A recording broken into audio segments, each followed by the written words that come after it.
Purpose of soul. Surah Shams. Why did Allah create the soul? What is inside the soul?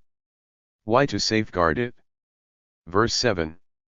And by the soul and he who proportioned it. In this verse, Allah swears by the human soul and its creator. The creator of human soul is Allah himself, emphasizing the significance and divine origin of the soul. The soul is a remarkable creation of Allah, intricately designed and proportioned by him. It reflects the wisdom and craftsmanship of Allah, who fashioned it in a perfect and balanced manner. This verse highlights the importance and sanctity of the human soul. It serves as a reminder of Allah's sovereignty and creative power, as well as his intimate involvement in the formation of every human. The verse encourages reflection on the nature of the soul and the divine purpose behind its creation. It reminds believers of their inherent worth and responsibility to nurture and safeguard their souls. Verse 8. And inspired it with discernment of its wickedness and its righteousness. This verse describes how Allah inspires the human soul with the knowledge of right and wrong, guiding it towards righteousness, taqwa, and warning it against wickedness, fujur.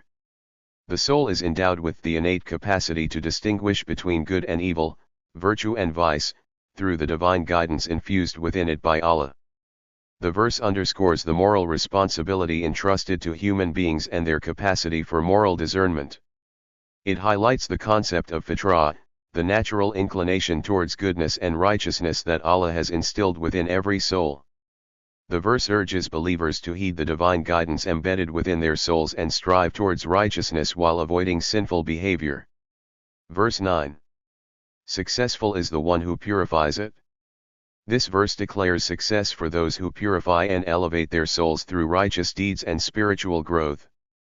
Purification of the soul involves cleansing it from impurities such as sin, arrogance, and heedlessness, and adorning it with virtues such as sincerity, humility, and piety. The verse conveys the notion that true success and felicity in both worlds lie in the purification and refinement of the soul. It emphasizes the transformative power of spiritual purification, which leads to inner peace, contentment, and closeness to Allah. The verse encourages believers to engage in acts of worship, self-reflection, and moral rectitude to purify their souls and attain true success in the sight of Allah. Verse 10. And failed is the one who corrupts it. Conversely, this verse denotes failure and loss for those who corrupt and defile their souls through disobedience, sin, and moral degradation. Corruption of the soul leads to spiritual ruin, moral bankruptcy, and estrangement from Allah. The verse serves as a warning against the consequences of moral corruption and spiritual degradation of the soul. It underscores the self-destructive nature of sinful behavior and the eventual failure and loss experienced by those who indulge in it.